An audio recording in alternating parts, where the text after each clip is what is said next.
هغه کتاب اصل کې دي چې هغه قوانین دي، هغه د قوانینو اجرا ده او قوانین چې هغه تقریبا په 40 صفحه کې شروع کېږي. د هغې نه مخکې 4 صفحه کې دا قوانین دي. دا کتاب به موږ د دې ځای شروع کوو. اصل کې مقدمه کې د یو څه خبرې کړې دي، هغه سرسري مقدمه کې چې کومې خبرې ته کړې دي هغې باندې موږ کېږي داسې سرسري. مقدمه کې اوله خبره ده دا کړې ده چې هر شارع فی العلم لره لازمي ده معرفت د امور اربعو. یو سړی په یو فن کې شروع کوي باید 4 خبرې وپېژني. اول دا دی چې تعریف، دویم موضوع او دریم غرض او 4 نمبر واضح. اول دا وایي چې تعریف څه ته ویل کېږي. تعریف دې ته ویل کېږي ما یتعرف به شی، چې په کوم شي سره یو شی پېژندلی شي دې ته تعریف ویل کېږي. مثال په طور باندې د کتاب کې مثال بیان کړی دی. پاک سر کې 2 طالبان داخل شي، یو بل نه پېژني، یو نه تپوس کوي هلکه ته څوک یې؟ هغه وایي زما نوم پلانکی او د پلانکي ځای اوسېدونکی یم. په هغې سره هغه تعریف چې اوس پورې موږ نه پېژانده په دې خبرو باندې دی موږ وپېژانده، نو دا خبرې د ده دپاره تعریف. کوم شي سره چې یو شی وپېژندلی شي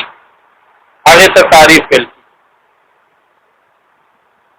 موضوع چا ته ویل کېږي؟ موضوع هغه ته ویل کېږي چې د کوم شي د احوال ذاتیو نه په دغه علم کې بحث کېږي.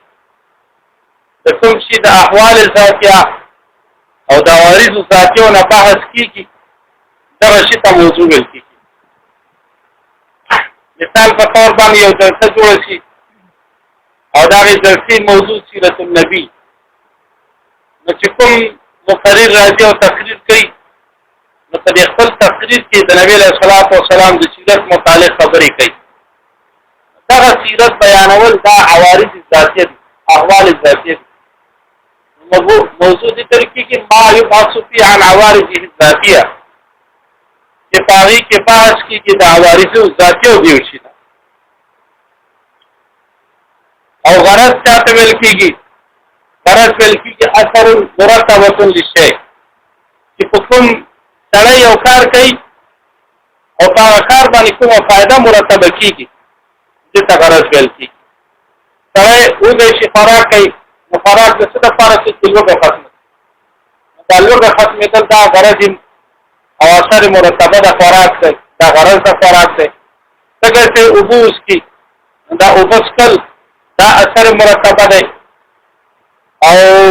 علم دین چې سړی حاصلوي د څه لپاره؟ چې الله راضي شي، نو دا هغه غرض او اثر مرتبه دی په دې باندې. او واجه هغه ته ویل کېږي چې یو شی چا جوړ کړی یا د کوم شي جوړونکي دا میز چا جوړ کړی هغې ته واضح ویل کېږي. دا کتاب چا جوړ کړی هغې ته واضح ویل کېږي. یو فن چا جوړ کړی هغې ته واضح ویل کېږي. اوس دا خبره ده چې د دې تعریف نه ولې لابدي ده چې خامخا تعریف کېږي، او د موضوع نه ولې لابدي ده، او د غرض نه ولې لابدي ده، او د واضح نه ولې لابدي ده. تعریف پېژندل ولې ضروري دي، د موضوع پېژندل ولې ضروري دي، او د غرض پېژندل ولې ضروري دي. تعریف پېژندل ځکه ضروري دي که تعریف ونه پېژندلی شي نو بیا خو به طلب د شی مجبور راځي. ته یو شی پېژنې نه او ته د هغې تلاش کوې او ورپسې ګرځې او دا شی تا ته معلوم نه وي په یو وجه او په یوې طریقې سره، نو دې وجې نه تعریف پېژندل ځکه ضروري دي چې طلب د شی مجبور رانیسي. او مثال په طور باندې یو سړی چې یو مدرسې ته ځي یا یو ځای ته ځي، اول معلومه چې دا مدرسه دا ځای کوم ځای کې دی، بیا د هغې نه وروسته ورپسې ځي. چې هغه ته نه معلوم او دی ځي د هغې تلاش کوي، نو دی طلب د چا کوي؟ مجبور کوي. موضوع پیژندل ولې ضروري دي موضوع پیژندل ځکه ضروري دي که موضوع نه پیژندل شي نو مقصود او غیر مقصود کې د فرق راځي طالب ته بلا پته نه لګي چې ما کوم علم کې شروع کړی دا کوم زما مقصود دی او کوم چې دی هغه غیر مقصود دی ځکه د علومو په منځ کې چې فرق راځي دا په اعتبار د موضوع سره دی خلک وایي تمایز د علومو په اعتبار د تمایز د موضوعاتو سره دی ایو علم چې د بل علم نه جدا کیږي دا د موضوع په واسطه سره او غرض ولې استعمال ضروري دي دا معرفت د غرض ونسي نو بیا سعی او کوشش د انسان عبث ده د دې لپاره چې دا سعی او کوشش عبث نشي نو د غرض په ځان له چې شي واجب په ځان له ولې ضروري چې دا د فن وضع ساتره یا بل بنیادی ځای کې واجب پیدا د دې وجنه چې د انسان د ظلم مطمئن شي دې وجنه شرف هم د علم د علومنا لیکن دا څلور خبرې دي تعریف موضوع او غرض تعریف صرف لغت کې اړول را اړول ته ویل صراف څنګه که صراف ول کی دا پیسې اړې راړي او اصطلاح کې صرف څه ول کی الصرف علم باصول يعرف بها اقوال ابنه الكلمه الكلمه ثلاثه الكلمه التي ليست باعراب وبناء دا علم د اصول په قواعد ماضي دا چې قواعد يعرف بها چې په ځانګړي صفات سره احوال ابنيه الكلمه هغه احوال د بناګانو د کلمې ثلاثه اسم دی او فعل دی او حرف دی او د دې حیثیت نه چې دا معرب دا کدا مبني ده بلکې د دې حیثیت نه چې دا کلمه کوم اعلان شوی دی دا کلمه د ثاني جوړه شوی دا کلمه څنګه جوړه شوی دا دغه حیثیت د حیثیت د علل نه د حیثیت د اشتقاق نه نه د حیثیت د اعراب او د بنا نه ځکه معرب او مبني بیان کړي دا په علم نحو کې علم صرف موضوع چې دا کلمه من حيث الصيغه دا کلمه د دې حیثیت نه چې دا کومه صيغه ده ایا دا د ماضي صيغه ده دا د مضارع صيغه ده دا امر صيغه ده د نهي صيغه ده نو دا کلمه د دغه حیثیت نه چې دا موضوع د علم صرف ده غرض د دې څه دی صيانه الذهن عن الخطا اللفظي في كلام العربي ساتل د ذهن دي د خطا لفظي نه په کلام عربي کې چې دا انسان ذهن د خطاینه په کلام عربي کې بچي د دې حیثیت د دلینا چې صيغه باندې صحیح تلفظ قال صيغه دا قولون او د قانون ورته متوجه دی یقول صيغه دا یقولون وای نو دا غرض د دې چې دی علم صرف صيغه په لغت کې هغه هغه دغه کې قالب کې اچول او هغه ګرمول او بیا دغه د شکل او صورت جوړول دغه معنا لغوي ده او اصطلاح کتاب ترکیه هي هيئه عارضه لماده الكلمه دا هغه هيئت هغه صورت چې عارض دی لپاره د ماده د کلمې ماده د کلمې د کوم هيئت ماده څه کوي دا کلمه چې د کوم حروف نه جوړه دغه حروف ته ماده ویل کیږي او د حرکات او سکنات ته هيئت ویل کیږي ضربه کې د اصوات را دا ماده ده او د اصوات مخکې د بیا دا بیا دا د درې وړ متحرک دی د درې وړ باندې حرکت د پکې دی دته چې ویل کیږي هيئت او صورت نغه هيئت چې حاصل دی د ماده د کلمې ته چې بعضي حروف مقدم دي بعضي مؤخر دي بعضي متحرک دي بعضي ساکن دي نو دته چې ویل کیږي هغه ما دغه ویل کیږي چې ویل واجب علم صرف څه دی واجب دی علم صرف ابو مسلم معاذ بن مسلم الحراء صوفي دا اولنې سره دی چې دا واجب علم صرف دی وضع او بنیاد علم صرف اصل کې وداو چې بعض خلک دا وایي چې دا نحو صرف ابتدا کې ټول یو قوم ټول سره یو ځای راځي دا مسلم ابن حراء راغی د شي تر کې د علم صرف د نحو نه جدا او د مستقل علم او مخکې د ټول یو قول دا چې امام ابو حنیفه رحم الله د واجب علم صرف ذکر صرف کې دا یو رساله ده چې دا غینون د المقصود او هغه د دینه تقریبا ډېر په خامه کې د کومه مسلې کې راولې ده درې مسلې کې راولې ده او هغه یو څل په دې چې دا وفات شوی ده نو په دې مسلې کې دا وفات شوی ده په هغه کې کتاب لیکل شوی ذکر ان راغه نه دا معلومیږي چې اول واضح د امام ابو حنیفه رحمه الله بیا د یو څو اصطلاحات تعریف وکړي د عرب چې دي زبر ته چې د فتحه وای زیر ته چې هغه کسره وای او پیش ته چې هغه څه وای ضمه وای دا خو عام دی نو ټول حرکت دی تمام حرکت دی فتحه حرکت دی کسره چې دی حرکت عام نوم دی او ضمه او فتحه او کسره دی خاص نوم دی دا خبره ورته کوي چې په کوم حرف باندې فتحه وي هغه ته مفتوح وای او چې په کوم باندې کسره وي هغه حرف څه شي وای مکسور وای په کوم حرف باندې چې ضمه وي هغه څه شي وای مضموم نو دایمه خاص نومونه دي عام نوم خدا ده چې مضموم نو متحرک دي مفتوح یا هغه متحرک دي متحرک عام نوم سو او مضموم او مفتوح او مکسور د څه سو خاص اصطلاح څه ته ویل کیږي اصطلاح دې ته ویل کېږي اصطلاح خپل معنا ده یعنی اصطلاح لغوي معنا چې ده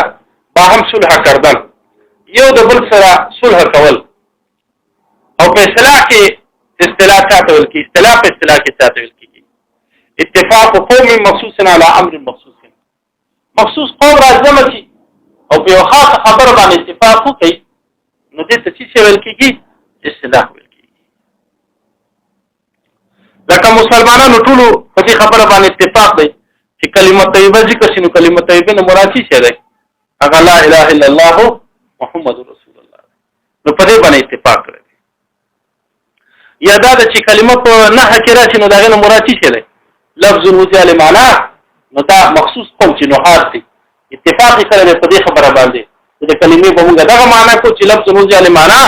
مفرد چې کلمات ته کې واضح وګټل لپاره معنا بیا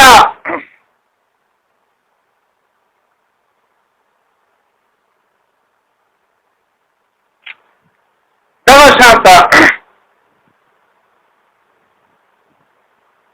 یو حرکت دی یو سکون دی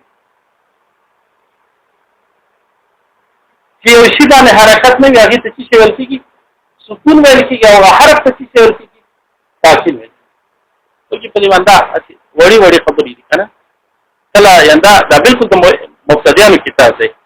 هغه ساکن او سکون به څه ویل یو شی باندې حرکت نه وي نو دا حرکت نشټواله ته سکون ویل کېږي هغه حرف باندې حرکت نه وي نو هغه ته څه ویل کېږي ساکن دا یو طالب وکنه موږ وایي تعریف لابودی د معرفت امور ثلاثه هغه طالب باندې ورشته پښتنه وکړه دا لابودی د لابودی څه معنی منډه ګوتی دا نه دا پاج وړي وړي خبرې سره وای یاره د دې وضاحت ضرورت نشته نه وضاحت ضرورت ده بل خلک سر کې نه خلاص نو بعض خلک وايي چې نه کته د دې وړو وړو خبرو وضاحت کې نه لازم ځان کې ګستاخی ده نه نور خلک سره او په شان کې ګستاخی نه چې کوم حال باندې سکون نوي څنګه رحمت الله ځکه ده چې کوم هر باندې دوه حرکتونه راشي تاسو ته ځو سره پیدا کوي او دا ټول خبرې په کتاب کې ښه چې کوم هر باندې دوه حرکتونه هغه ته تنوین ویل کېږي یعنی دا دوه حرکتونه چې یو ډول باندې شنو دا دویم حرکت د تنوین نه خدا نشانی ده لکه زیدون چې دوه حرکتونه دي کنه دا اول خو زماده خلاصن چې سره غلې لږه تنوین علامه ده نو تنوین چاته ورکی هغه مين ساکنه پیل کیږي چې د کلمې په اخر کې د حرکت سره یو ځای وي نو ساکنه تبع اخر الكلمه اخر حرکت الكلمه چې د کلمې په اخر کې کوم حرکت او باقي باندې حرکت وي نو دالو ساکنه دایي په څه شي او وخت چې دې څه شي ورکی دې ته هغه تنوین بیا دا درته چې کلمه هغه لفظ چې واجب وکړي لپاره تنها معنا واحد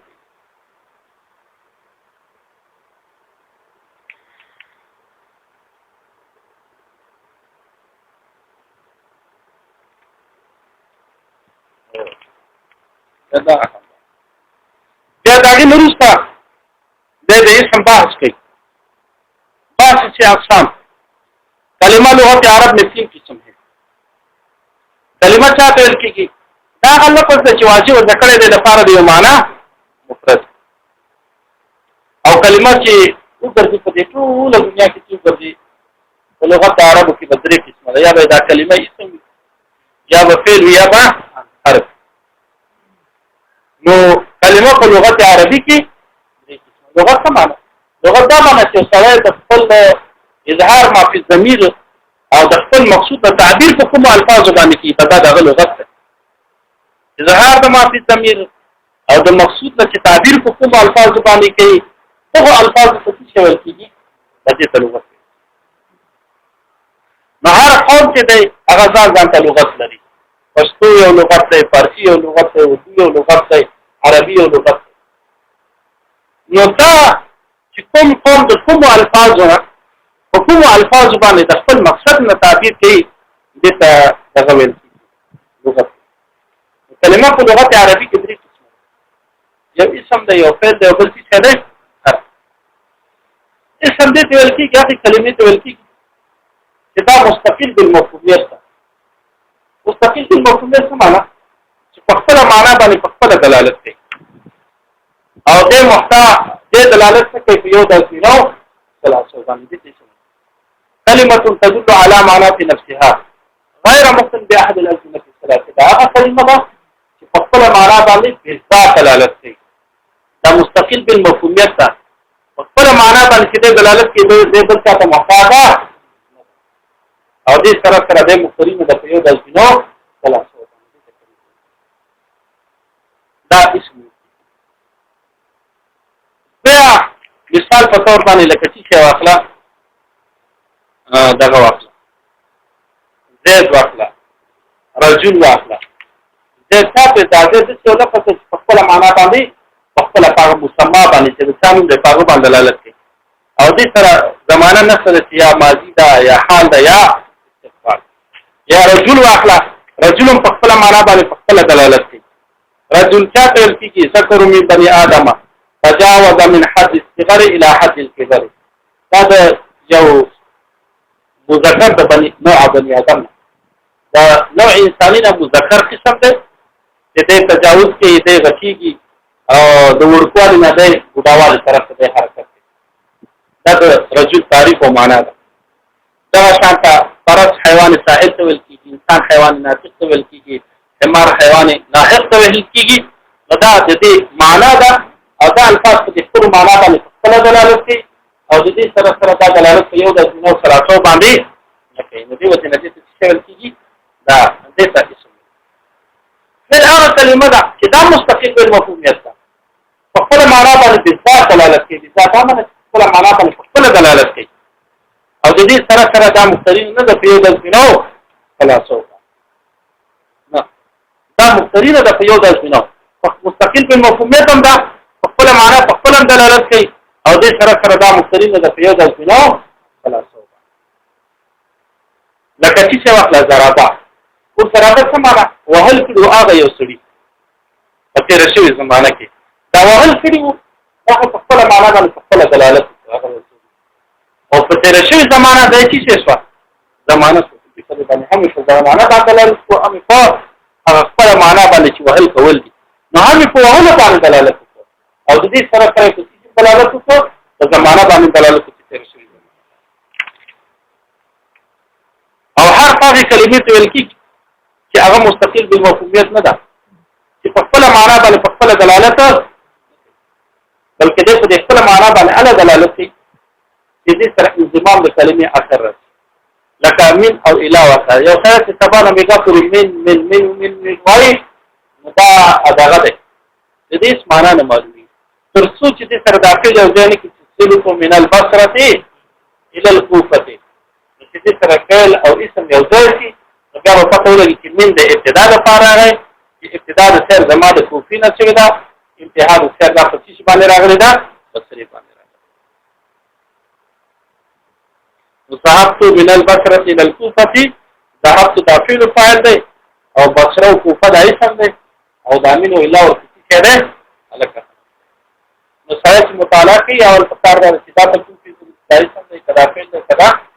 حرف او بیا دا په کوم کې ځنی یاره فعل ده بیا فعل کوم څه ده حاضر د مضارع د امر ده یا دا په کوم کې ځنی دا معنا ده دي څه ده یا دا په دې مزید ده کوم مجرد معلومه ده کوم څه ده